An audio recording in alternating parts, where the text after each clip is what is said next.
podemos tener en nuestra planta. Cuando hablamos de contaminación, decimos que es algo que es extraño a la formulación del producto y que hace que no sea apto para el consumo. Si hablamos de una contaminación física, por ejemplo, puede ser un cabello, puede ser una alita de un mosquito, puede ser algo que no necesariamente cause daño, pero sí hace pues que no esté bueno el producto. En la química, por ejemplo, los residuales de productos químicos de limpieza en bajas concentraciones que no logren afectar la salud del consumidor, por ejemplo, y la biológica cuando hablamos de microorganismos indicadores o deteriorantes, indicadores de prácticas higiénicas, por ejemplo, o microorganismos deteriorantes como las bacterias ácido lácticas, ¿sí?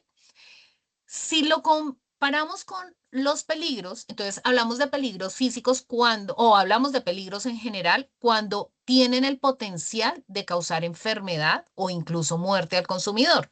Entonces, un peligro físico, por ejemplo, una tuerca, una astilla, un pedacito de vidrio que pueda generar una lesión en boca, por ejemplo, o una tuerca que pueda, o que se parta una muela o que genere asfixia. Si hablamos de contaminación química, entonces podríamos hablar de micotoxinas, de alérgenos o de sustancias también de limpieza que puedan estar en altas concentraciones, por ejemplo, la soda o un ácido que pueda causar alguna lesión. Y en la biológica vamos a hablar de patógenos. Entonces, acá en este peligro biológico hablaríamos de salmonela, de listeria, más no hablaríamos de coliformes, de mesófilos aerobios. ¿Por qué es importante esto? Porque de eso va a determinar también los planes de muestreo que hagamos en nuestra planta. Hoy vamos a hablarlo de una manera un poco más general. Ustedes saben que esta va a ser una serie de webinars y luego nos vamos a centrar en el monitoreo ambiental de patógenos específicamente que viene unido con eso para hablar un poco de peligros.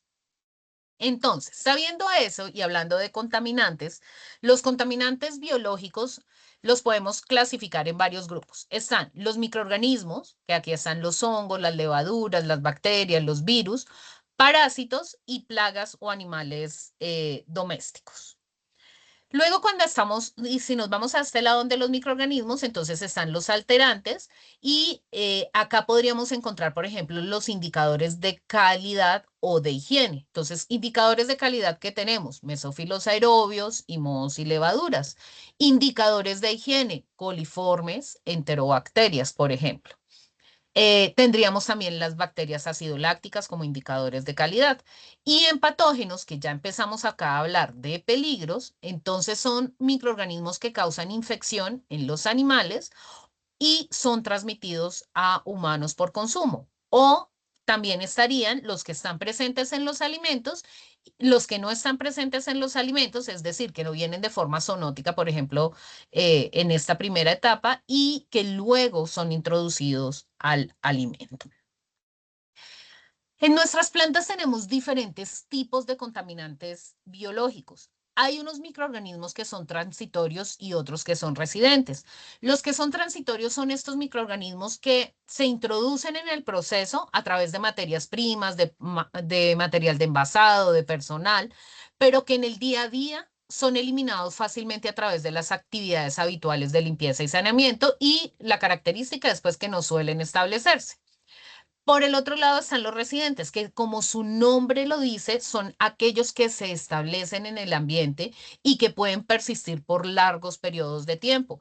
Hay estudios, por ejemplo, hay un estudio del profesor Martin Whitman de la Universidad de Cornell que ha demostrado la persistencia de Listeria monocytogenes en plantas por más de 15 años.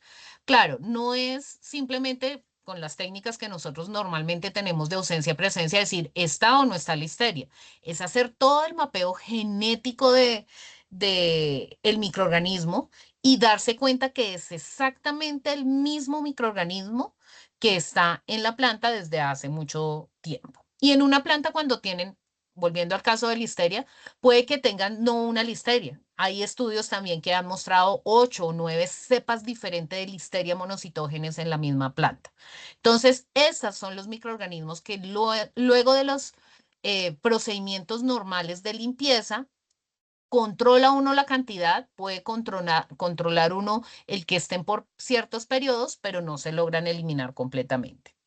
¿Qué hay que tener en cuenta? Que la persistencia de los microorganismos no es una característica innata de ellos, es adquirida a través de diferentes factores de supervivencia que ellos van a encontrar en la planta, como cuáles, factores ambientales, temperaturas, por ejemplo, diseño higiénico sanitario de equipos que sea deficiente, entonces deja espacios para que los microorganismos puedan albergarse ahí. También hay unos microorganismos que tienen la capacidad para formar biofilms. Ejemplo, listerias, pseudomonas, algunos géneros de bacillus también tienen esa propiedad. Entonces, el tener esa propiedad hace que ellos normalmente, lo que ustedes están viendo acá, un biofilm no es un solo microorganismo que genera, sino es una convivencia de diferentes cepas de microorganismos que van adquiriendo entre ellos cierta capacidad de comunicación y de protección y empiezan después a generar tolerancia y adaptación a los desinfectantes. Entonces, por eso es, digamos que la dificultad que hay a veces para poder eliminar los biofilms, precisamente porque si empieza a haber deficiencias en los monitoreos de higiene, pues empiezan a quedar ciertos microorganismos, empiezan a quedar residuos de alimentos para que estos microorganismos empiecen a formar los biofilms y empiecen a ver estas comunidades que hacen que sean mucho más resistentes los microorganismos. ¿Cómo podría ser el origen de la contaminación? Realmente en las plantas tenemos muchas fuentes de contaminación. Una es la natural. Es poco probable tener un alimento que sea 100% estéril de forma natural, siempre vienen con algún tipo de carga. Puede ser contaminación por superficies o contacto cruzado en el caso de alérgenos. Entonces, las superficies de los equipos que pueden tener cierto tipo de contaminación y que al pasar el alimento por esa superficie, pues genera una contaminación. ¿Qué es lo que pasa o por qué encuentran dos términos acá? Contaminación hablamos cuando es biológica y contacto cruzado cuando es química en el caso de los alérgenos. Entonces, cuando hablamos de alérgenos no vamos de hablar de contaminación cruzada, sino de contacto cruzado con las superficies. También los utensilios, los ambientes. Recuerden que cuando hablamos de ambientes en la planta de producción no solo estamos hablando de aire, sino de superficies que puedan estar o no en contacto directo con el alimento, los manipuladores, las plagas y las aguas que son usados o como materia prima o como fuente para los procesos de limpieza en la planta. El comprender cómo pueden ingresar estas fuentes de contaminación a nuestros procesos y cómo pueden comportarse los diferentes contaminantes o peligros biológicos, esto es lo que va a ayudar cuál es la mejor forma para determinarlo. Perdón, determinar la mejor forma para controlarlo. Es diferente las estrategias que yo utilice, por ejemplo, para eliminar una E. coli de la planta a eliminar una listeria y mucho más si la listeria es monocitógena y ha generado biofilms en planta. Entonces, es muy importante tener las nociones de microbiología para conocer muy bien el comportamiento de los microorganismos y poder establecer acciones adecuadas de control. Si todo esto que acabamos de ver atrás lo unimos en categorías, vamos a encontrar que son tres las principales fuentes de contaminación en planta. Una son las personas. ¿Cómo podríamos contrarrestar esa fuente de contaminación? Pues teniendo una capacitación, una sensibilización y buenas prácticas higiénicas. A veces, cuando hay una falla en planta, la conclusión final cuando hacen los estudios de análisis de causa es que la falla fue por el personal y la acción correctiva va a ser capacitación. Miren, a veces capacitar no es suficiente. Si las personas no están sensibilizadas y no entienden la razón de lo que están haciendo, seguramente pues no van a interiorizar y la capacitación pues no va a ser tan efectiva como quisiéramos. Y bueno, parte de esa capacitación, más allá del lavado de manos, es todo lo relacionado a buenas prácticas de manufactura e higiénicas. El siguiente son los ingredientes. Con los ingredientes debe haber un programa de proveedores. Ese programa de proveedores no es únicamente pedirle el certificado de calidad de la materia prima al proveedor. Es tener una comunicación constante, es tener transparencia en la información y es tener programas de auditorías. ¿Para qué? Para que ustedes puedan conocer cuáles son los contaminantes y los peligros que pueden venir a partir de los proveedores y ustedes los puedan tener presentes en su planta y puedan generar los controles necesarios para contrarrestar esa contaminación o ese peligro en el proceso. Y por el otro lado están los ambientes. Entonces, aquí vamos a requerir el diseño higiénico de plantas y equipos. Este es algo que uno lo ve fácil y uno escucha en todas las charlas el diseño higiénico, pero a veces es muy difícil cuando tenemos plantas que hace muchos años fueron construidas y que han ido creciendo, creciendo y lo que se han ido es adicionando áreas o equipos a los procesos. Entonces, si no están pensados en función de un diseño higiénico de la planta o de los equipos, el contrarrestar a los microorganismos o a los contaminantes que puedan estar presentes, porque incluso acá también es el tema de alérgenos, pudiese ser muy difícil la tarea, no imposible, pero va a generar un poco más de dificultad para garantizar el control de esas fuentes de contaminación. Y entonces, adicional a eso, tendríamos el monitoreo ambiental, que es sobre lo que nos vamos a centrar ahora. ¿Cuáles son los métodos potenciales que tenemos en nuestras plantas para el control bacteriano? Definitivamente la estrategia más grande va a ser prevenir la contaminación, pero es bastante difícil sabiendo ya todas las fuentes que ustedes vieron de dónde pueden ingresar. Luego el proceso, si hay una contaminación, debe tener la capacidad de eliminarlas y normalmente esto es lo que trabajamos cuando con nuestros planes HACCP identificamos los PCCs. Y ya después, si no logramos eliminarlas, vamos a tener que controlar su crecimiento y evitar la recontaminación del producto.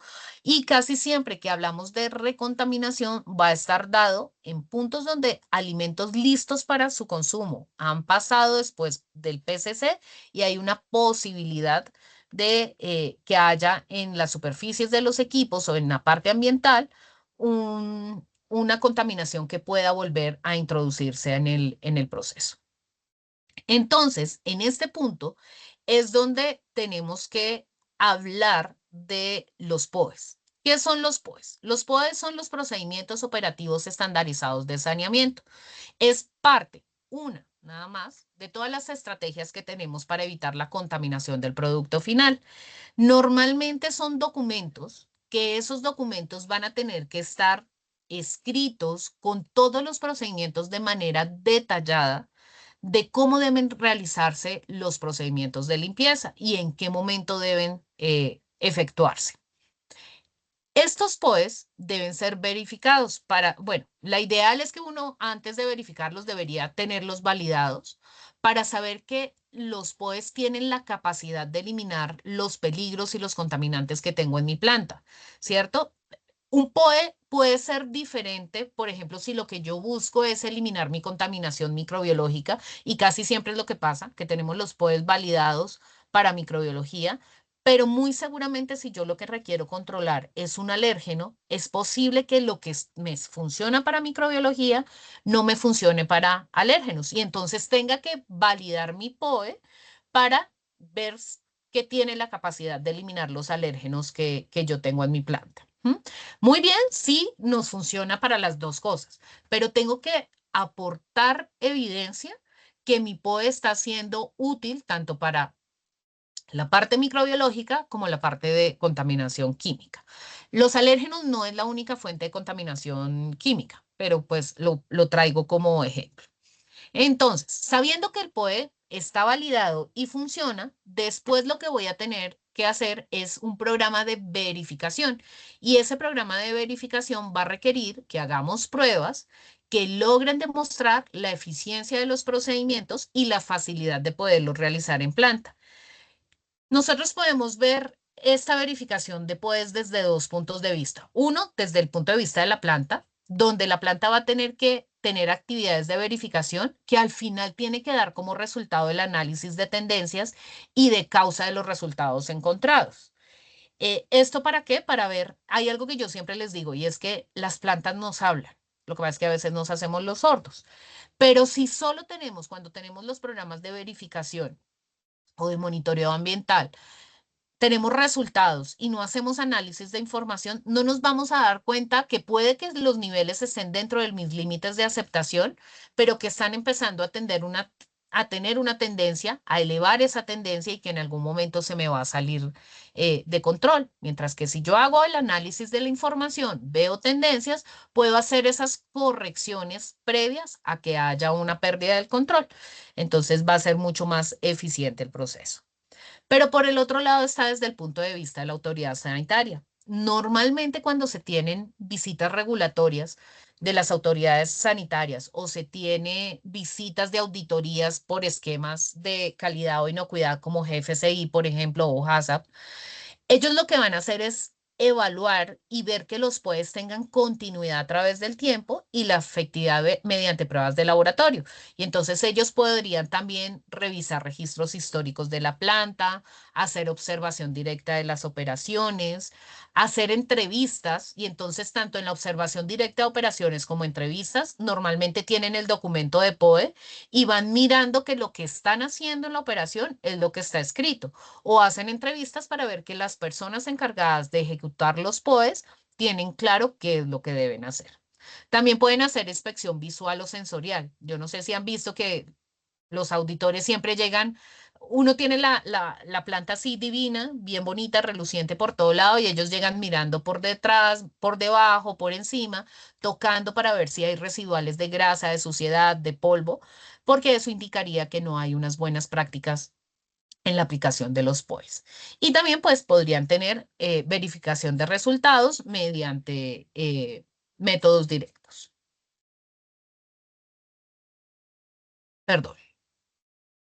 Entonces, ¿qué es la verificación de la limpieza? Lo primero es tener en cuenta que la limpieza no significa esterilización. Cuando nosotros limpiamos, estamos tratando de remover todos los residuos de alimentos, de proteínas para evitar que tengamos alérgenos, de bacterias y de otros microorganismos. La limpieza es la acción o la combinación entre el detergente y la acción mecánica. Este punto es tan importante porque si esta primera parte de limpieza no está siendo efectiva y no hay una buena acción mecánica y el detergente no es el adecuado, pues nos van a quedar superficies sucias. Y después, por más buen desinfectante que tengamos, pues no va a hacer su acción porque la mayoría de desinfectantes se pueden inactivar en presencia de eh, alta carga orgánica. Entonces, ¿cómo probamos que algo está limpio? Si yo les preguntara en el chat, seguramente algunos me dirían con pruebas de microbiología, con pruebas de ATP, con inspección visual. Y entonces, efectivamente, todas esas pruebas que utilicemos para hacer verificación de programas de limpieza y desinfección es lo que llamamos monitoreo ambiental. ¿Y qué es el monitoreo ambiental? Son evidencias científicas. Ustedes lo que están recogiendo son evidencias. ¿Y son evidencias buenas o son evidencias malas? ¿Por qué? Porque imagínense que ustedes estén recuperando evidencia de que tienen salmonela en la planta y que no aplican las estrategias adecuadas para eliminarlo. En algún momento, si hubiera un brote y en ese brote hay una investigación por las autoridades competentes y ven que ustedes tienen salmonela, están aportando evidencia de la falla que estaban teniendo. No estoy diciendo que no la coloquen, obviamente es lo que hay, pero entonces sea bueno o sea malo, es evidencia científica de la relevancia del ambiente de producción y cada vez si ustedes miran los diferentes sistemas de inocuidad que hay hoy en día y que han evolucionado a partir del HACCP, van a ver que se le pone mucho énfasis al monitoreo ambiental. Si hablamos de cualquiera de los esquemas de GFSI de la Global Food Safety Initiative, ustedes van a ver que si hablamos de FCC 22000, si hablamos de SQF, de ISO, bueno, hay bastantes, y la misma ley de FISMA pone muchísimo eh, foco en el monitoreo ambiental. ¿Por qué? Porque es la forma, de una forma preventiva, no reactiva, de controlar el ambiente de producción y evitar que al final el producto final salga contaminado. Entonces, ¿qué pruebas podemos hacer para monitoreo ambiental? Tenemos el ATP, que es una, ya la vamos a ver más adelante, pero es una herramienta que en tiempo real van a poder tomar decisiones sobre si el procedimiento de limpieza y desinfección quedó de forma adecuada. Tenemos las pruebas de microorganismos indicadores e índices de microorganismos de descomposición, de patógenos, de proteínas totales y proteínas alergénicas. Entonces, si hablamos del programa de monitoreo ambiental, por definición es una serie planeada de observaciones o de medidas de un parámetro específico. Y acá es bien importante que nosotros tengamos claro el qué voy a medir y por qué lo voy a medir y qué voy a hacer con esa información. Porque definitivamente tenemos recursos limitados en nuestras plantas, ¿cierto? Y entonces un mismo parámetro, dependiendo en el momento, o un mismo punto de muestreo, dependiendo en el momento que yo tome la muestra, me puede dar información diferente. Entonces tengo que tener claro qué quiero saber de ahí para saber qué debo tomar y cuándo debo tomar la muestra. La efectividad de la limpieza debe ser evaluada de acuerdo a los requerimientos de higiene de los alimentos y debe conducir a una elaboración de una estrategia integrada de monitoreo de limpieza. Entonces uno diría, pero ¿cuáles los requerimientos de higiene? Claramente si nosotros hablamos de una planta de sacrificio de bovinos, de porcinos, de aves, el requerimiento de higiene, aunque es garantizar la inocuidad, va a ser diferente a una planta que embotella agua, por ejemplo, o a una planta que elabora medicamentos o alimentos nutracéuticos, ¿cierto? Entonces, los requerimientos de higiene van buscando que no haya ningún tipo de contaminación ni de peligro, pero las plantas van a tener diferentes requerimientos de acuerdo al alimento que estén procesando y a la población objetivo. Y ahí es donde empezamos a hablar de riesgo. Porque no es lo mismo una leche, por ejemplo, en polvo que va para población en general, a una planta de leche en polvo maternizada para bebés, ¿cierto? Entonces, empezamos de una forma a tener una vinculación de los alimentos en función del riesgo. Y esa función del riesgo va a ser de acuerdo al impacto que vaya a tener en la salud pública. Y eso va a hacer que cuando yo genere mis estrategias de monitoreo de limpieza, en función a eso es que tengo que establecer qué microorganismos o qué pruebas tengo que hacer para garantizar que las condiciones de producción son las adecuadas de acuerdo a mi producto. Tener en cuenta que las superficies o las aguas y las aguas de enjuague deben ser tenidas en cuenta, no solo superficies. Las aguas de enjuague cuando hay sistemas SIP o sistemas cerrados en plantas, por ejemplo, de bebidas, de lácteos, de aguas, debe contemplarse también porque a veces las superficies dan la instantánea del pedacito donde yo estoy monitoreando, pero si es un circuito cerrado, yo no sé qué está pasando en toda la línea. Entonces ahí es donde las aguas de enjuague también es muy importante el que sean evaluadas. Y todas las evaluaciones, los muestreos que se hagan deben de estar documentados y verificados dentro de los diferentes sistemas que tenga la planta, ya sea BPM, HACCP, ISO 9000, ISO 22000, SQF, BRGC, digamos el que tenga la planta. Cuando nosotros hablamos de las estrategias del programa de monitoreo ambiental, hay diferentes objetivos. El más obvio y con el que todos trabajamos es pues para verificar la efectividad de los procesos de limpieza, perdón, de limpieza y desinfección, que en ese caso sería para verificar los procedimientos o los POEs, pero no es el único objetivo que tiene el programa de monitoreo ambiental. Él también nos debe decir y ayudar a determinar la frecuencia de los procesos de limpieza y desinfección. Uno ve que a veces las plantas tienen tandas de producción de 8 horas y luego si hay temporada alta, entonces lo pasan a 12 o a 18 o a 24 horas.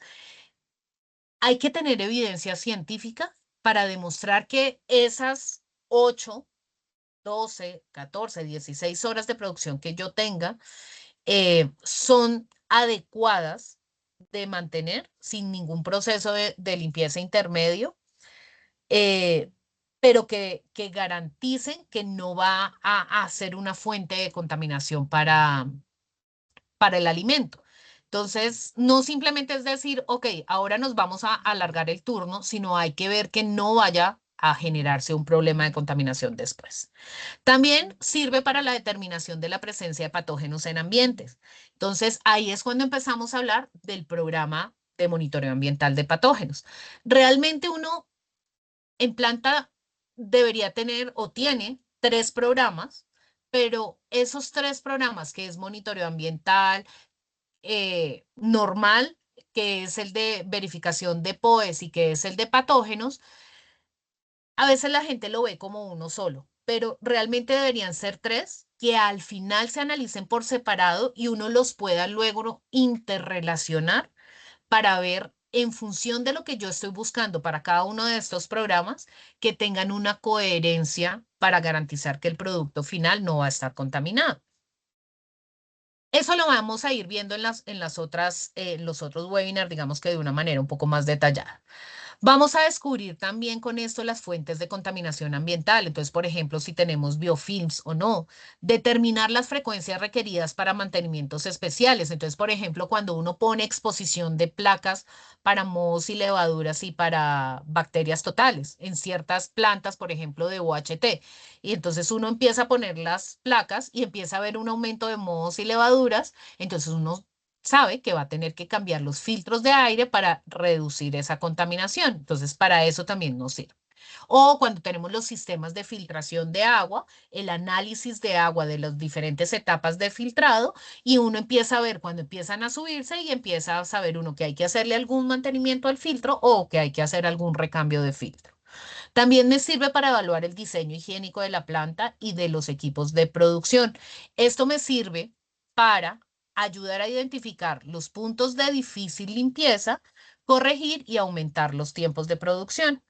Cuando nosotros intentamos hacer esta parte de evaluar el diseño higiénico de la planta, es cuando también empezamos a hablar en función del riesgo. Entonces, sabemos que uno muestrea las superficies de contacto directo con el alimento, pero incluso una banda transportadora que está en contacto con el alimento de forma directa y si el alimento está expuesto, puede que sea de menor riesgo porque uno le pone toda la atención a la banda transportadora, pero puede que esa banda sea de menor riesgo que o algún punto, por ejemplo, esto que está acá, si esta partecita de acá fuera una lámina y puede haber acumulación de alimentos acá, entonces esta lámina, si yo pudiera entrar acá por debajo, puede ser de mayor riesgo que esta parte que estoy viendo acá.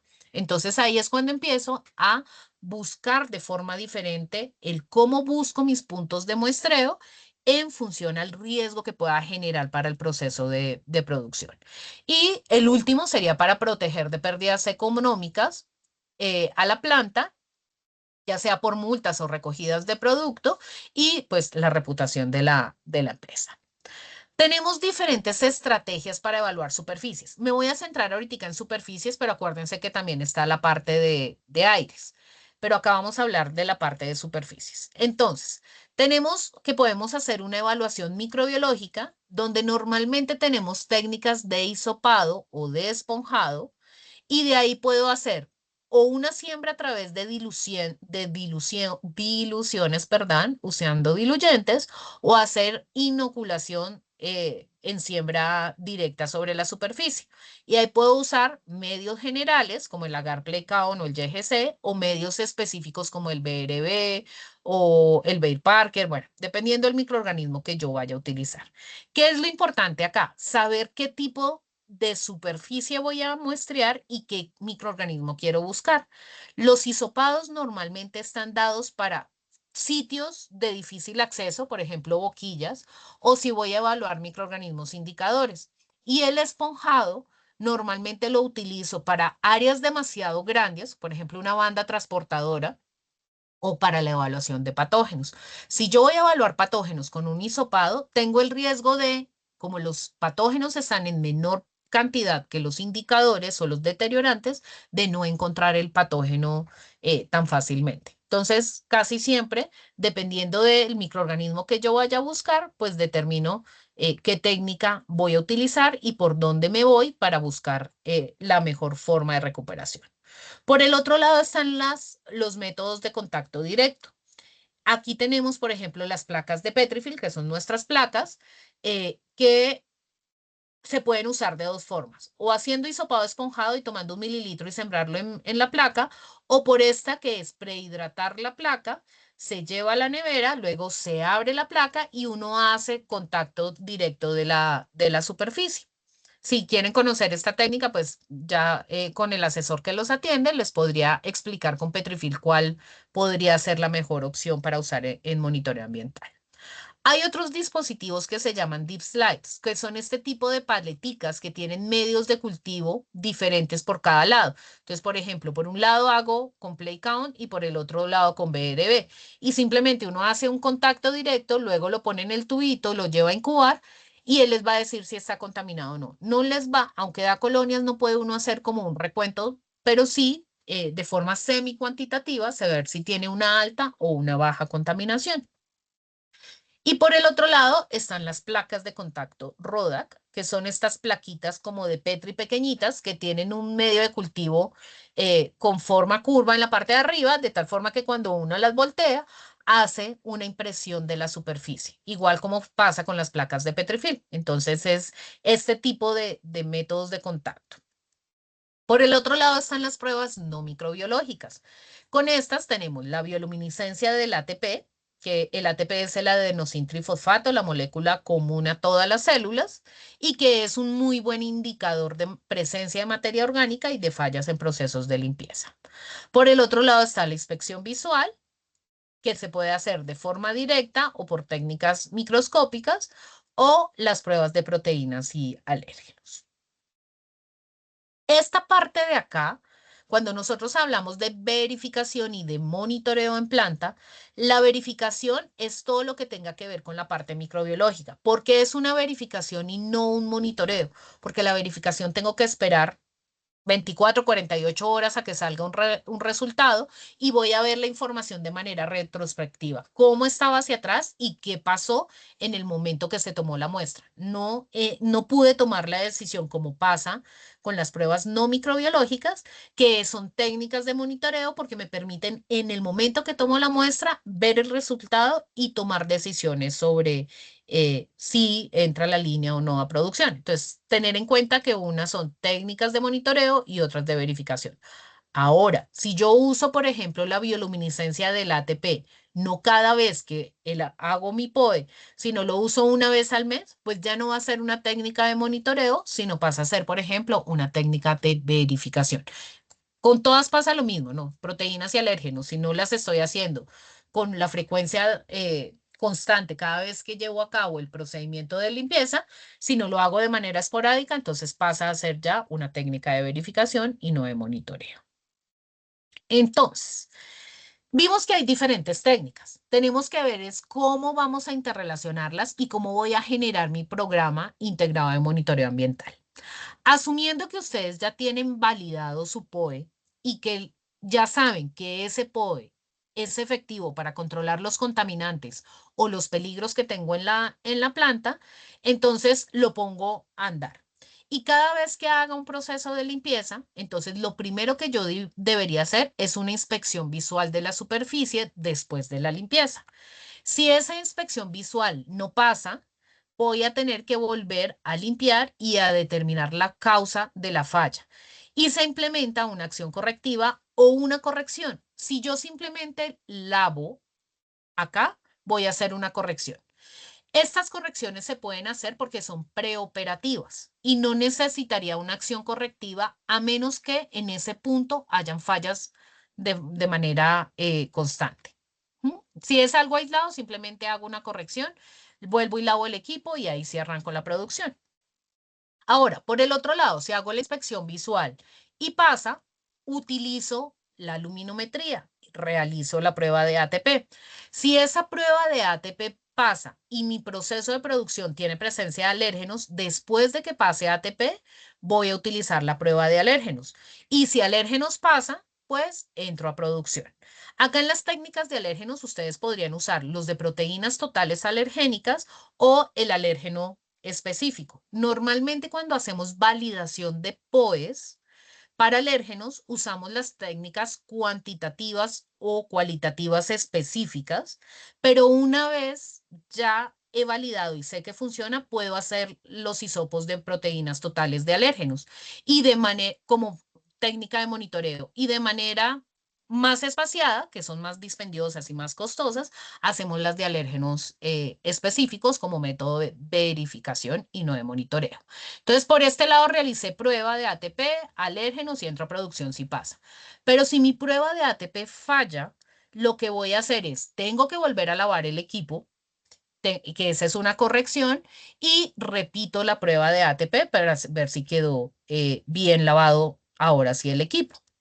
Si es una contaminación, tanto acá como acá, de bajo nivel, hago análisis de tendencias y voy a ver si fue un incidente aislado y pues no voy a necesitar una acción futura, entonces simplemente hice la corrección. Pero si hay fallas previas, tengo que ponerle muchísima atención a la etapa del detergente, porque acuérdense que la mayoría de detergentes tienen componentes orgánicos. Entonces, lo que podría estar pasando es que de pronto el detergente no fue bien retirado, hay residual, o es posible que el detergente que estoy utilizando no tenga la acción que necesita para el tipo de suciedad que yo tengo en mi planta. Ejemplo, si tengo una planta con una alta concentración de proteínas y de grasas o de grasas y no, el detergente no tiene una acción desengrasante adecuada, pues puede que me esté quedando mal lavado el equipo y me den estos niveles bajos de contaminación.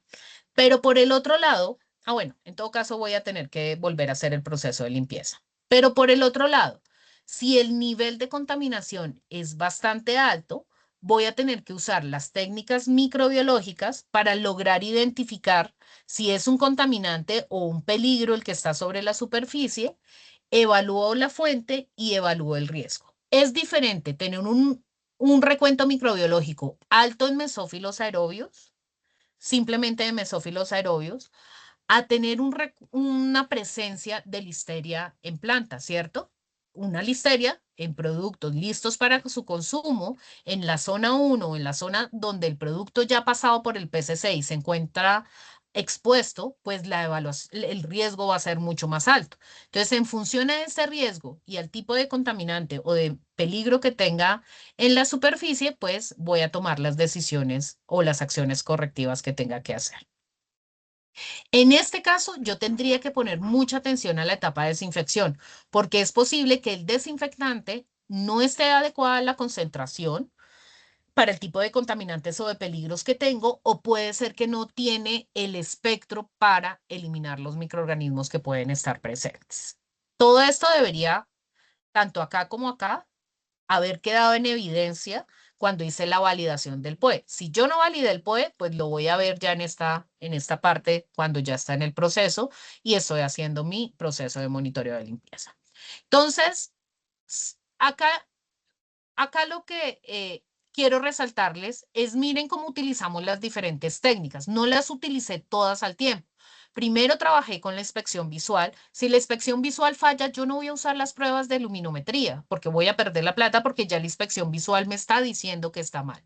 Pero si está bien, luego utilizo luminometría, luego utilizo las pruebas de alérgenos y luego utilizo las técnicas microbiológicas. Entonces, miren cómo la forma de hacerlas que interactúen. No necesariamente tengo que hacerlas todas al tiempo. Habrá momentos en que sí los hago y entonces hago inspección visual, inmediatamente hago ATP y uso microbiología. Pero cuando es de manera constante, yo puedo establecer las frecuencias y usar luminometría con una frecuencia mayor y por eso lo uso como monitoreo y las técnicas microbiológicas los hago con una frecuencia mucho más amplia porque no me permiten tomar decisiones como en el mismo momento. ¿Qué tienen que tener ustedes en cuenta? Tienen que tener en cuenta que hay cada método tiene características, principios y propósitos específicos. Y en función a eso, pues toman la decisión cuál van a utilizar. Ah, estas son las diferentes métodos. La inspección visual, las pruebas microbiológicas, las de proteínas y alérgenos y la bioluminiscencia de ATP. Tienen cada uno características diferentes. Si ustedes las ven acá, la inspección visual es la más rápida, además la más económica, pero es la menos sensible y la que menos me detecta residuos. Las pruebas microbiológicas se me demoran mucho tiempo, es sensible dependiendo de la técnica y va a ser simple en función a si usan método tradicional o un método rápido como Petrifilm, que obviamente sería mucho más fácil. Las proteínas y alérgenos tienen un menor tiempo de respuesta, me sirven para hacer monitoreo. Es buena versus, digamos que la objetividad que tiene versus el analito que está buscando. La sensibilidad va a depender del método y es muy fácil de manejar. La bioluminiscencia del ATP cumple con todas las características, debería ser el método ideal. Sin embargo, no hay un método ideal. ¿Qué quisiéramos con la bioluminiscencia? Que nos dijera, tan pronto tomo la muestra, quién es el microorganismo o el alérgeno o cuál es el contaminante que está ahí y no tuviera que hacer ninguna de las otras pruebas. Entonces, cuando vayan a escoger un método para monitoreo ambiental, el costo es un factor importante, pero no debería ser el determinante. ¿Por qué? Porque hay otras cosas que ustedes tienen que contemplar, como el tiempo de respuesta, el nivel de entrenamiento y la facilidad de uso que tiene el sistema, el tipo de producto y el nivel de predicción de la contaminación. Y para eso tienen que ver la sensibilidad para el analito que están buscando y el coeficiente de variación. En luminometría es un aspecto sumamente importante y mucha de la gente no sabe que a los luminómetros se les puede medir la sensibilidad, el coeficiente de variación y el nivel de caída de la señal. Y muchas veces escogen los sistemas de luminometría únicamente por costo. Si ustedes en este momento están tratando de decidir sobre qué sistema de luminometría utilizar, podrían también hacer este tipo de pruebas. Apóyense con el equipo comercial que los atiende para que les ayuden a establecer y que ustedes de una forma técnica y científica puedan ver estas características de los sistemas de luminometría. También tener en cuenta que hay diferentes tipos de muestreo. Por más de que se tomen en el ambiente, los tipos de muestreo van a determinar o se van a determinar en función del objetivo con el que se estén tomando las muestras. Es diferente establecer la línea base que hacer un monitoreo de rutina o que hacer un monitoreo cuando hay momentos o eventos adversos en la planta. Por ejemplo, cuando hay una inundación, cuando hay no sé, una construcción en la planta. Entonces, eso hace que el objetivo con el que yo tome la muestra tenga una respuesta diferente a una toma de decisión que yo tenga que hacer. Entonces, ¿qué aspectos son importantes? Ustedes tienen que saber qué están buscando, para qué lo están buscando y qué lo harían si lo encuentran. Si alguna de estas tres preguntas no pueden ser respondidas, no empiecen a probar. ¿Qué estoy buscando? Supongamos que estoy en una planta de derivados cárnicos y ya hemos pasado por el PCC y estamos evaluando, haciendo el monitoreo ambiental en la zona 1. ¿Qué estoy buscando? Listeria, especie. ¿Por qué lo está buscando? Porque Listeria monocytogenes es un microorganismo altamente asociado a los productos de derivados cárnicos, ¿cierto? ¿Y qué hago si lo encuentro? Si yo encuentro una listeria, ¿qué voy a hacer? ¿Voy a hacer una recogida de producto? ¿Voy a retener el producto? ¿O simplemente vuelvo el limpio y desinfecto y dejo que el producto que pasó se vaya al mercado? Entonces tienen que tener claro ustedes esto, porque esto va a tener que estar por escrito y tiene que ser la acción a seguir una vez se encuentre un resultado fuera de especificación. Vamos a hablar de la bioluminiscencia del ATP, vamos a pasar rápidamente por las técnicas. Sin embargo, no me voy a enfocar mucho porque también va a haber un siguiente webinar con este tema. Entonces, el ATP, el principio de estas pruebas es que va a buscar una molécula que es común a todas las células de diferentes fuentes, como los microorganismos, las levaduras, los productos de origen animal o vegetal y la gente. Todo lo que sean células van a tener esta molécula común. Esa molécula, independientemente de la fuente que esté en nuestro proceso, lo vamos a unir con una enzima que es la luciferin luciferasa y va a emitir una señal de luz. Esa señal de luz, en la medida que vaya habiendo un aumento de microorganismos o de residuos de alimentos, se incrementan los niveles de ATP y se incrementa la señal de luz. Entonces es una relación simple. En la medida que va aumentando la carga orgánica, va aumentando la intensidad de la luz. Y los sistemas de luminometría lo que hacen es esa intensidad de luz convertirla a una unidad que son las unidades relativas de luz. Es diferente la cantidad de células que voy a necesitar para emitir y que se eleven estas señales de luz. Si hablo de células eucariotas, por ejemplo, de alimentos de origen animal o vegetal, la cantidad de ATP que pueda tener esa célula es de un nanogramo, es decir, más o menos de 10 a la menos 9 gramos de ATP. Pero si hablamos de células bacterianas o microbianas o de células procarióticas, es de un femtogramo de ATP, es decir, de 10 a la menos 15 gramos de ATP. Es decir, que yo necesitaría muchísimas células de microorganismos para tener la cantidad de ATP equivalente a una célula eucariota. Ahora, también tener en cuenta que las pruebas microbiológicas requieren que los microorganismos salgan de las biopelículas si es que hay biopelículas. Entonces, en una superficie, supongamos que esta superficie es de acero inoxidable, puedo tener diferentes microorganismos conviviendo juntos. Acá tengo a pseudomonas, tengo a las bacterias sulfatorreductoras y tengo a listeria. Cuando yo hago los hisopados y estoy buscando a listeria especie, pudiese pasar que paso el hisopo, pero esto que ustedes están viendo grisecito acá es un nexopolisacárido que va a protegerme a la listeria y acá hay otros microorganismos encubriéndolo. Entonces puede que yo tenga recuentos muy bajos, e incluso reportes de cero o negativo, para el microorganismo estando presente, pero porque la biopelícula lo está protegiendo. Mientras que si yo uso bioluminiscencia y estoy buscando el ATP, los hisopos tienen un surfactante en la superficie que lo que va a hacer es romper esta película, a lo que lo paso, rompe las células también, me empieza ese surfactante a liberar el ATP que está en las células y cuando yo paso con el hisopo y hago el efecto de hisopado, pues toma ese ATP y me va a emitir una señal de luz. Ahora, ¿cómo el ATP me indica riesgos directos o indirectos? De forma directa, la luminometría no únicamente va a ver microorganismos, él también va a ver residuos de alimentos. Entonces, si ve y evidencia la presencia de microorganismos, es un riesgo directo, porque esos microorganismos me podían producir una ETA o me pueden deteriorar el producto y reducirme la vida útil del producto. Pero si yo encuentro residuos del alimento, que a veces hay gente que me dice, no, pero pues es que no, yo hice microbiología y no tengo microorganismos, solo alimentos, no es tan grave. No, sí es muy grave, porque los residuos de los alimentos es un riesgo indirecto, porque son factores de crecimiento, le dan nutrientes a los microorganismos.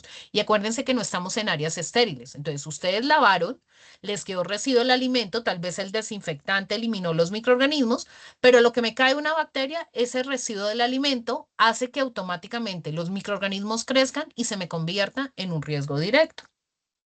Y tener en cuenta que el propósito principal del ATP es la verificación de limpieza, no de desinfección. Con lo cual, yo hago mis procesos de limpieza, tomo luminometría, bueno, hago inspección visual, tomo luminometría y si está limpio, desinfecto. Si está sucio, pues no voy a desinfectar para no perder sustancia química, tiempo y mano de obra. Las pruebas microbiológicas las podemos hacer, digamos que para diferentes grupos de microorganismos. En este caso podemos hablar de indicadores o índices. Los indicadores son indicadores de higiene y los índices los que están asociados a los patógenos de forma directa y los microorganismos patógenos. Si hablamos de indicadores, estamos yéndonos hacia el lado de calidad. La presencia de indicadores en determinados puntos evidencia fallas en los procesos de limpieza y desinfección. Si yo busco coliformes, mesófilos aerobios, mohos y levaduras, ahí me está diciendo que tengo una falla en el proceso de limpieza. Pero si busco los índices, como Listeria especie, es el índice de Listeria monocitógenes, me puede sugerir la posible presencia de microorganismos patógenos o cuando uso enterobacterias como posible presencia de salmonella. El único índice verdadero es Listeria especie de Listeria mono, pero también a veces usamos como un buen índice a enterobacterias de salmonella. Ahora, eso no necesariamente nos dice que tenemos que reemplazar las pruebas de patógenos. Y cuando hacemos las de patógenos, estamos buscando específicamente el microorganismo que causa la enfermedad. ¿Qué consideraciones tienen que tener en cuenta cuando vamos a hacer las pruebas microbiológicas, el uso de sustancias neutralizantes o de buffer neutralizante. Normalmente las pruebas microbiológicas las tomamos después de desinfección, contrario a lo que pasa con luminometría. Si yo las tomo después de desinfección y sobre la superficie hay residuo del desinfectante y yo, por ejemplo, uso agua de Peptona y no un buffer neutralizante, no voy a inactivar el compuesto químico. Y el efecto residual que tiene ese compuesto químico puede hacer que yo tome la muestra a las 8 de la mañana, la procese a las 2 de la tarde y me den resultados de cero y genere una falsa seguridad creyendo que no había nada, pero sí había. Lo que pasó fue que como no neutralicé la muestra, cuando sigue actuando el desinfectante, baja la concentración del microorganismo objetivo y no lo encontré. Entonces, ustedes van a tener que tener en cuenta cuál es el tipo de sustancia química que tienen en la superficie para que escojan de manera adecuada la solución neutralizante. Entonces, por ejemplo, vemos que el caldo Letting, que es muy utilizado en la industria, puede que no sea tan efectivo para sanitizantes a base de peróxido de hidrógeno o peroxiacético, como pasa con el buffer neutralizante, que no es tan bueno para químicos ácidos ni para peróxido de hidrógeno ni peroxiacético, ¿cierto? O también ver que, no, que esos neutralizantes estén libres de compuestos alergénicos. El caldo Letting tiene tripticasa de soya, entonces pudiese tener por ahí un residual de soya presente. O depende también de la técnica que vayan a utilizar. Los métodos como el buffer neutralizante, por ejemplo, pudiese tener algún efecto sobre métodos moleculares o tener también derivados animales o microorganismos genéticamente, o perdón, organismos genéticamente modificados. Entonces, miren que tienen que tener muchas consideraciones previo al sanitizante, perdón, al buffer neutralizante que van a utilizar. También tienen que contemplar el tiempo de muestreo versus el de análisis. Ustedes lo que esperan es tomar una muestra acá y que la concentración se mantenga estable para cuando me dé el resultado, yo hago el análisis, sea consistente con la carga que tengo. Pero si yo no uso un buffer neutralizante, por ejemplo, lo que va a pasar es esto, que hoy tomo la muestra con esta concentración, pero en el tiempo, 3 horas después, podría caer eh, el nivel de concentración y ustedes decir que está bien la superficie cuando tienen una carga que podría estar fuera de especificación. O caso contrario, si por ejemplo lo envío al laboratorio y no va con refrigeración, lo que pudiese pasar es que me aumente la concentración y pues que también se desvirtúe el resultado. También muy importante la toma de muestra, cómo debe utilizarse rotando el hisopo. Tampoco nos vamos a centrar mucho en esto porque lo van a ver en los webinars siguientes, pero lo importante es que sepan que los hisopos hay que tratar de sacarle el máximo provecho, que toda la cabeza tiene que tocar la superficie, que debe rotarse de forma que podamos tomar una muestra mucho más consistente. El tema de esponjado para superficies mucho más grandes y usando los dos lados de las esponjas. Cuando tengo superficies de difícil acceso que no puede entrar una esponja, debo usar hisopos y estos deben ser lo suficientemente largos para que pueda entrar a una buena porción. Y tengo que tratar de establecer siempre de la forma constante como tomo la muestra. Ejemplo, entrar 5 veces rotando el hisopo y salir 5 veces rotando el hisopo porque acá yo no puedo usar las plantillas de 10 por 10 para delimitar el área, pero si siempre lo tomo de manera consistente, voy a poder tener resultados consistentes para poder hacer análisis de tendencias. También tener en cuenta las consideraciones de cuantificación.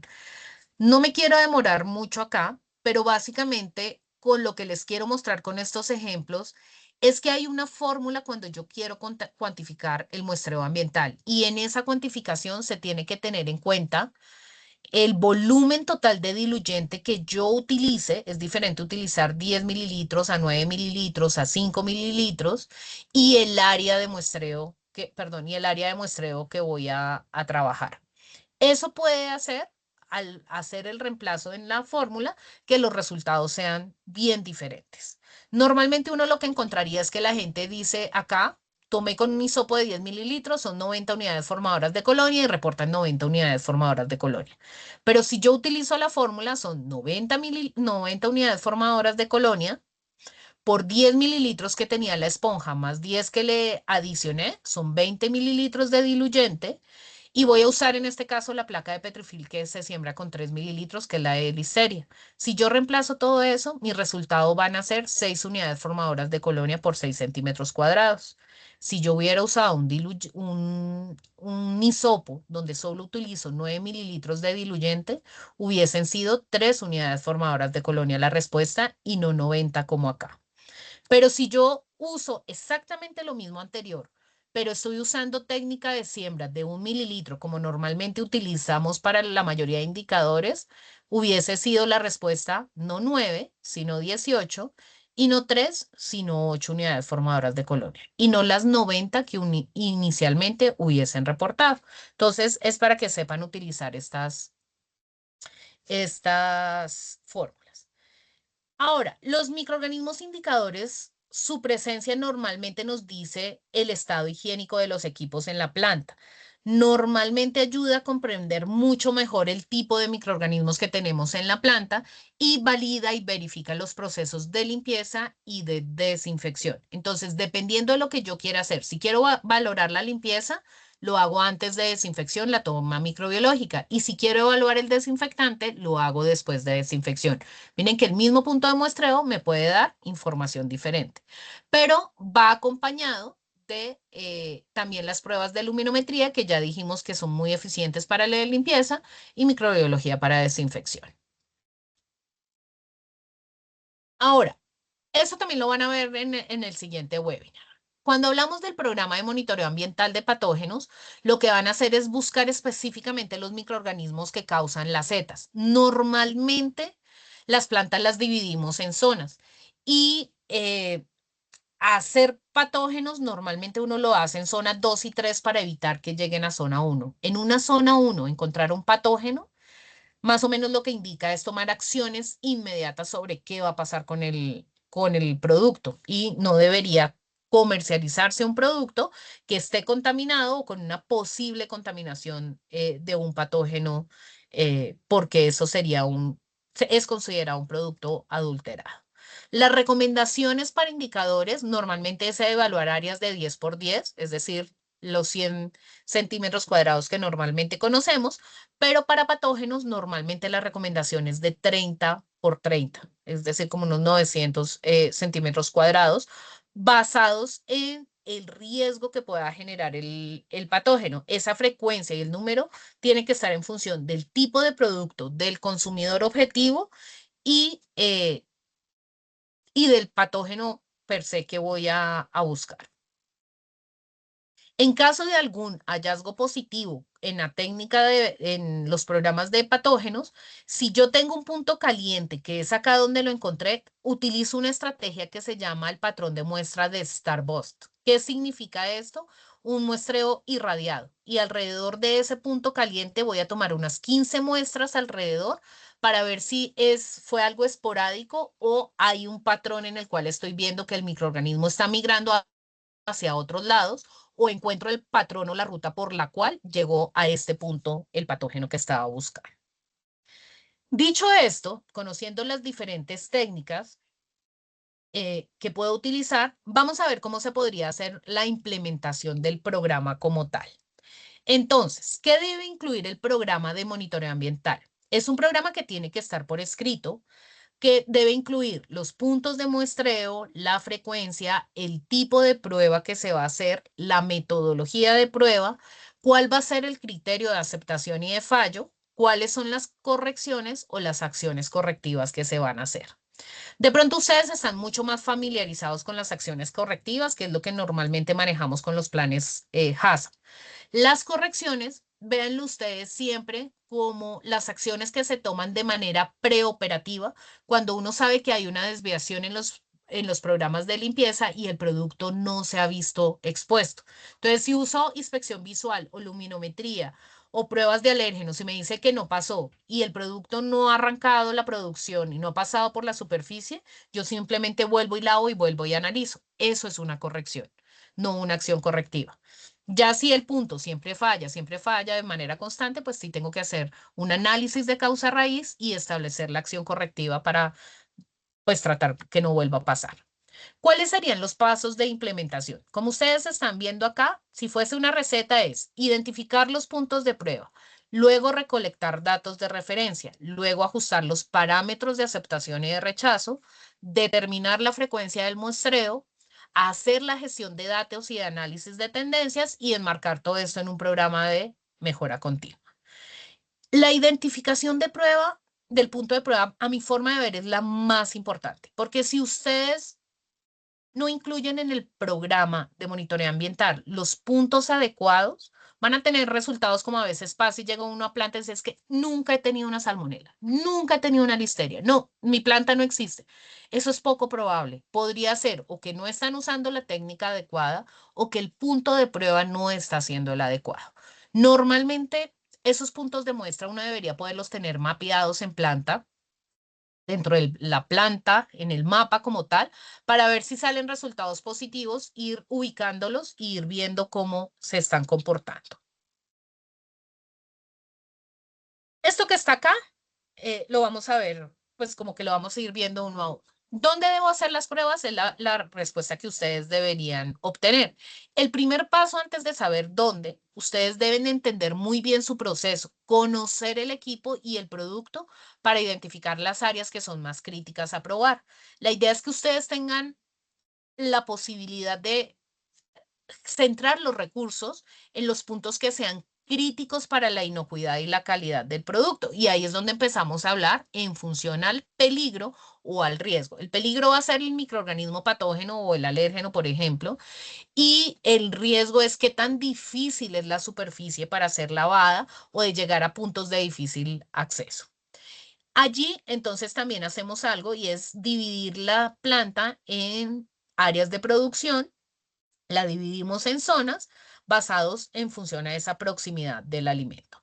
El segundo paso es evaluar de manera crítica el diseño del equipo. Entonces, si yo conozco el equipo adecuadamente, que a veces es una de las fallas para establecer los puntos, yo simplemente conozco el equipo, pero si no lo conozco al interior y cómo funciona, podría, por ejemplo, dejar pasar y muestrear siempre la banda transportadora y dejar pasar que acá hay zonas donde se puede acumular alimento, que acá hay unos tornillos que podrían también retener contaminación. Miren, acá que esta área puede ser de difícil limpieza y entonces empieza a haber acumulación.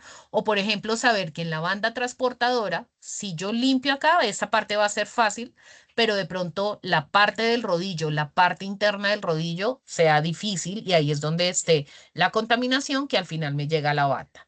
Si no conozco el diseño adecuadamente, entonces esta es una llenadora, por ejemplo, de leche o de jugos y tiene estos cauchitos y estos cauchitos se desgastan y a veces empieza a haber entrada de alimento acá y genera una contaminación. ¿Qué pueden decir ustedes de la limpieza de este equipo? Si uno la ve rápidamente, es un equipo que aparentemente está limpio, pero si lo miramos con mayor detenimiento, uno empieza a ver que hay por acá unas goticas, uno empieza a ver que acá hay unas zonas como blancas, que tal vez hay incrustaciones, empezamos a ver que estas paleticas tal vez pueden estar rayando la superficie, además hay un spray ball que si yo no lo quito y no lo puedo limpiar fácilmente, pues puedo tener una fuente de contaminación. Y si yo no conozco el equipo, puede que no me dé cuenta que acá, que esto yo lo puedo quitar y que acá hay una parte de teflón que pudiese generarme problemas adicional de todos estos que ya tengo acá. Si yo conozco el equipo, yo diría cuando voy a ir a tomar las muestras y hacer una verificación de POES, que me quiten esta parte de acá y al quitar esta parte y entro con detenimiento, miren lo que estoy encontrando. Miren esta parte. Aparte que se ven como pedacitos blancos, tal vez es fácil ver que hay residuos del alimento. Y este es un equipo que aparentemente estaba limpio y que se hubiera podido liberar. Pero si yo además sé que esta parte blanca de acá la puedo quitar, miren lo que van a encontrar ustedes en el interior. Entonces, algo que aparentemente se veía limpio, puede que realmente no lo esté y después empiezan a haber problemas de contaminación, de deterioro de producto, de pronto de una ETA y no encontramos tan fácilmente el sitio porque no conocemos el diseño del equipo. Siempre que implementemos puntos de muestreo, deberíamos el poder conocer el plano del equipo y entender, y eso nos puede ayudar si no tenemos el plano, mantenimiento es un actor supremamente importante en esto porque ustedes le pueden preguntar y ellos les van a decir, mire, en este punto es donde siempre que desarmamos encontramos residuos de alimento. En este punto es donde siempre se daña muy fácil esta pieza y empieza a acumularse. Entonces ahí podrían apoyarse en ellos.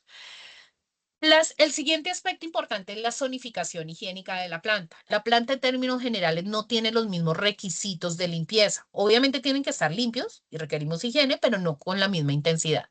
Las áreas de no elaboración y oficinas pues deben cumplir con requerimientos sanitarios, pero no necesariamente con BPM. Las zonas de transición, esta sería mi zona 4. La zona 3 es una zona de transición que me da ingreso a las salas, por ejemplo, a los vestuarios, a los lockers. Acá debo tener una lista de chequeo y debe cumplir con BPM básico. Ya cuando esta es la zona 3. Esta es la zona 2, donde estoy en áreas de BPMs básica, donde pasa materia prima, hay recepción, almacenamiento. Debe haber una separación de áreas y de herramientas. Debe haber un flujo lineal del personal.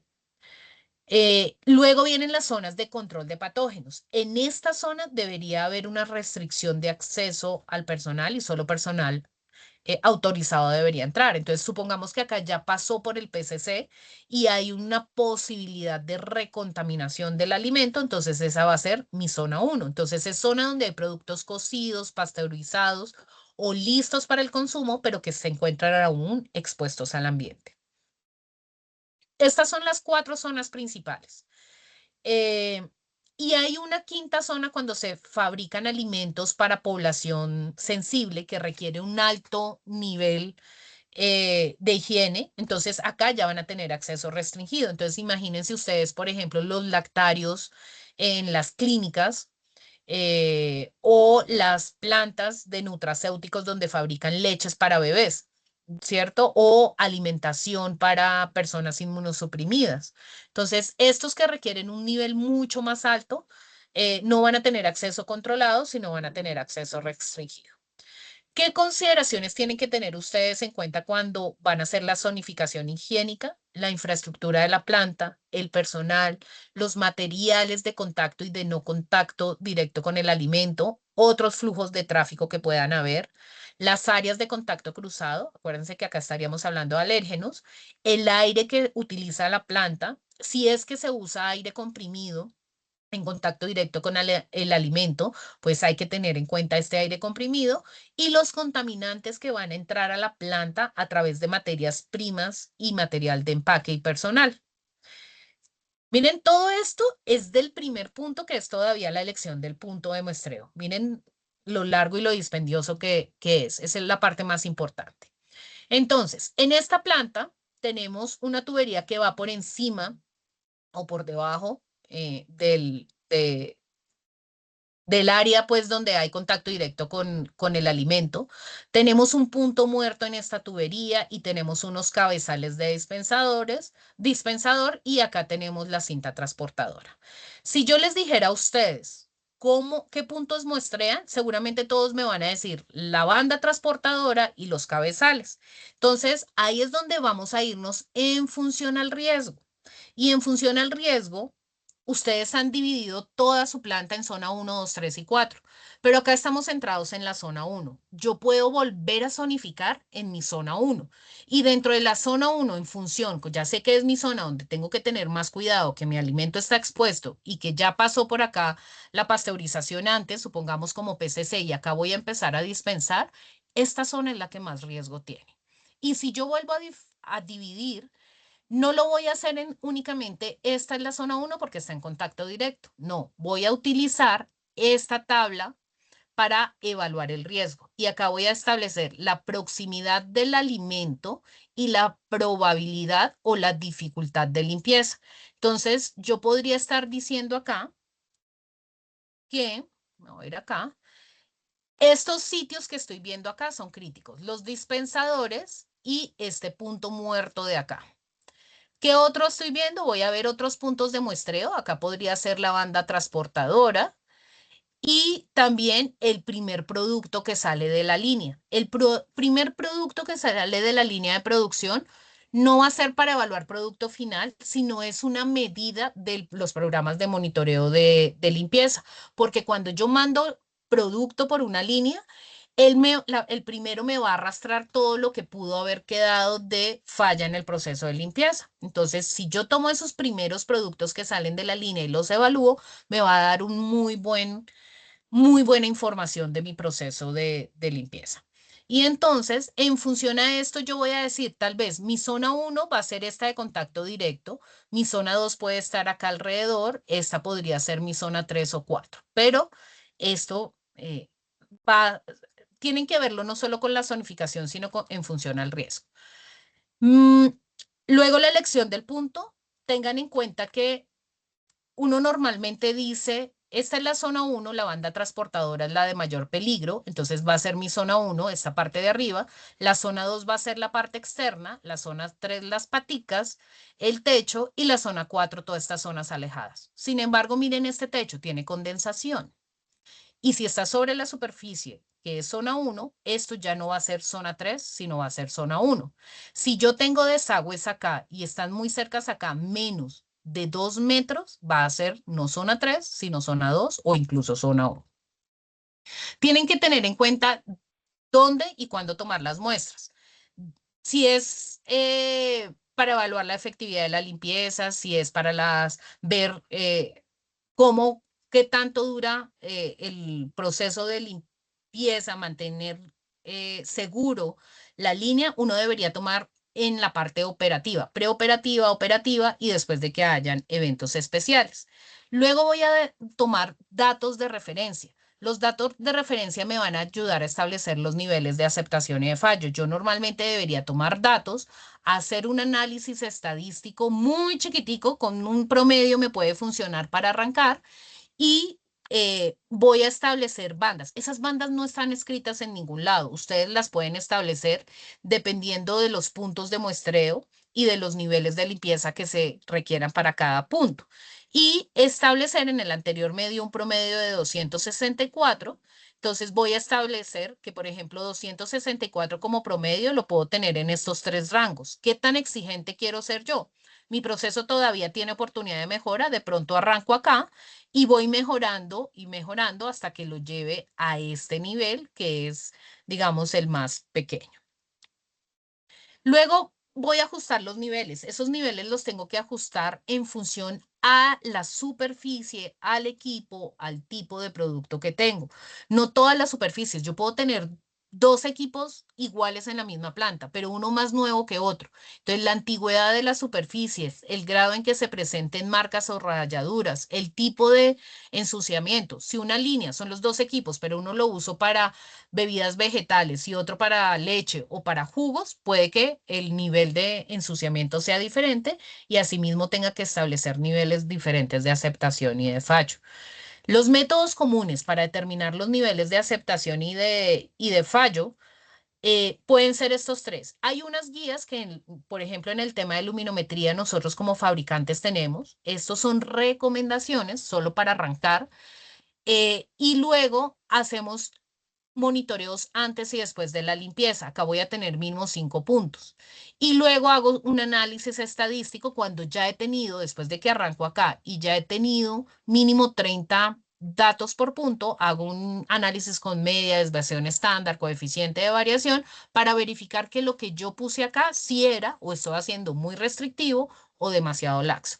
En la medida que yo me voy moviendo de acá a acá, va siendo mucho más complejo el establecer los niveles de aceptación y de fallo, pero finalmente esto nos va a dar mayor exactitud en el proceso y en tomar decisiones con los resultados que estoy obteniendo. Entonces, lo ideal es que pudieran llegar hasta acá. La frecuencia de muestreo lo voy a establecer en datos, con datos que yo haya obtenido, con los históricos y también en función al riesgo. Si yo miro, a veces no necesito muchas gráficas ni muchas cosas. Esto es algo que da el sistema de luminometría de Clean 3. Es se llama el programa de monitoreo, es como ay, se me fue la palabra, acá está, perdón, el programa maestro de saneamiento. Entonces acá me está diciendo, si yo miro este punto de acá, que puede que sea una zona 1, que pueda que sea una tolva, es la zona 1, pero siempre está en verde, verde, verde, verde, verde, verde. Digo, en función al riesgo, lo fácil de limpiarlo y todos los resultados verdes, podría decir que en vez de muestrearlo diario, lo puede hacer semanal, una vez a la semana, o en este caso son 2 semanas, cada 15 días. Pero este de acá, por ejemplo, que sea una mesa donde tengo queso, donde estoy manipulando el queso, y miren la variabilidad que hay en los resultados. Definitivamente esto es algo que tengo que seguir haciendo a diario y no le puedo aumentar la frecuencia. Entonces puedo ver variabilidad y en función a eso establecer frecuencias. Luego tengo que tener análisis de información. Miren, vuelve y juega, las plantas nos hablan. Si yo analizo los datos, si yo solo tengo datos, datos, datos y resultados y no analizo, voy a perder esa información que puedo obtener de los resultados que estoy teniendo. Entonces, ¿qué están viendo ustedes acá? Un proceso que constantemente cuando hago el análisis de información está fallando. Puede que me esté diciendo que acá lunes, martes, miércoles, jueves, los viernes y sábados y domingos, todo el fin de semana, se me desbarató el plan de monitoreo. ¿Qué está pasando acá? Ah, es que los supervisores de cuadrilla no están, no vienen los supervisores y solo están las personas que lavan, podría ser. O puede ser que acá les está mostrando que está empezando a haber una tendencia a subirse, pero nadie le puso atención y esperaron hasta que se saliera. Mientras que si yo veo esto es un proceso, claro, mucho más controlado, yo veo que hay tendencias como a subir, pero hago mis correcciones y vuelvo y lo bajo. Pueden haber fallas, sí, pero son menores. Todas estas fallas se traducen en mayor tiempo para arranque de una línea, más químico, más personas, más tiempo y al final más dinero.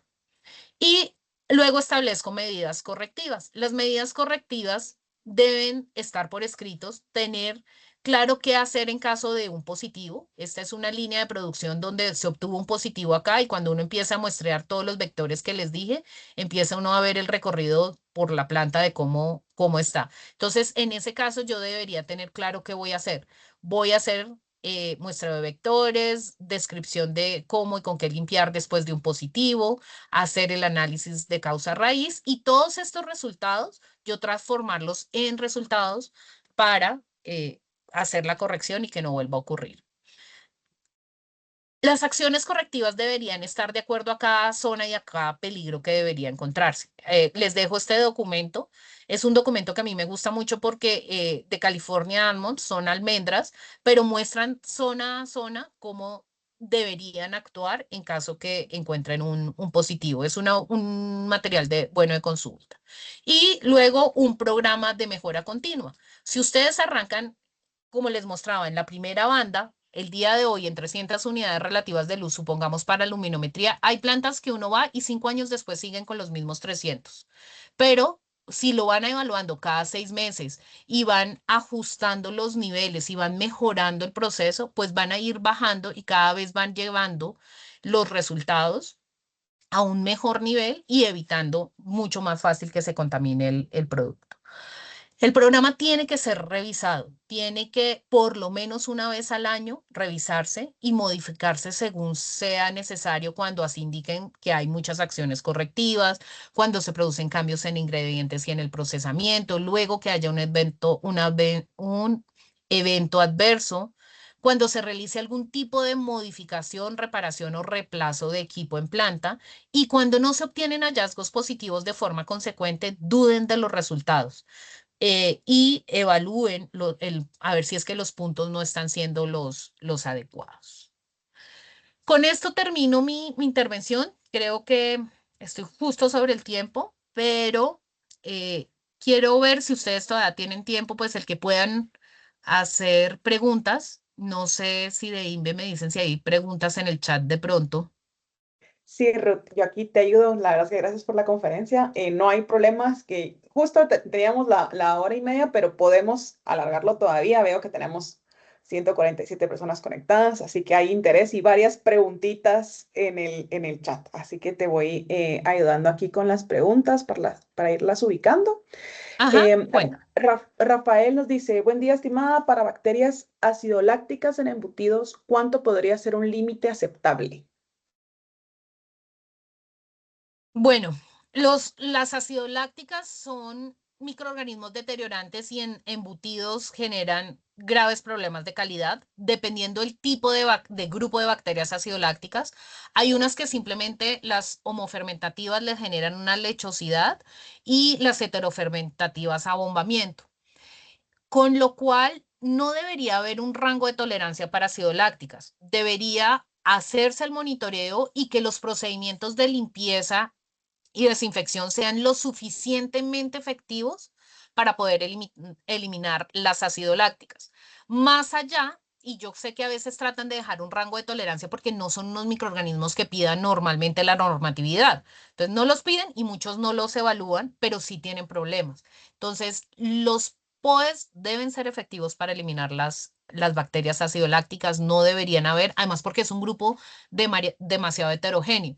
Y ese grupo tan heterogéneo que incluye a veces hasta levaduras, pues puede generarles grandes problemas, no solo en deterioro, sino que son algunas de ellas precursoras de biofilms. Y entonces, si ustedes las toleran, más allá que se les dañe el producto, que es grave porque les genera pérdidas, les puede generar ambientes favorables para el crecimiento de listeria y listeria monocitógenes. Y ustedes saben lo que implica una listeria en derivados cárnicos. Y mucho más, si se les forma un biofilm, después logra retirar estas listerias bien complejo y se vuelve un microorganismo persistente.